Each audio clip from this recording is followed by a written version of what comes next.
Hello friends, তো আমি কিন্তু গ্লেজ বিউটি পার্লারে এসে গেছি। আমার মা কিন্তু আমাকে বার্থডে ট্রিট দিয়েছে, সেটা হচ্ছে নিউ হেয়ার কাট। আর শ্যাম্পুটাও কিন্তু আমি পার্লারেই করেছি।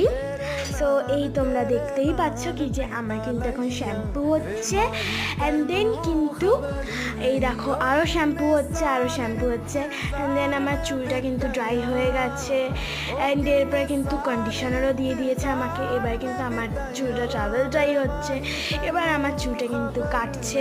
এই দেখো আমি কিন্তু খুব এক্সাইটেড যে কেমন টার্নড আউট হবে হেয়ার কাটটা। তোমরা দেখতেই পাচ্ছ আমি কিন্তু ছোট্ট ছোট্ট করে ক্লিপ নিয়েছি, অ্যান্ড দেন এই দেখো আমি কিন্তু চুলটা শুধু একটু ট্রিম করেছিলাম। অ্যান্ড এই যে আমি এখনও কিন্তু আর গন্ধটা খুব সুন্দর আসছিল। এই দেখো এবার কিন্তু আমার লক্স কাটা হচ্ছে, এই দেখো তোমরা দেখতেই পাচ্ছ। আর আমার অলমোস্ট হেয়ার কাটটা কিন্তু রেডি। এই দেখো আমার হেয়ার কাটটা।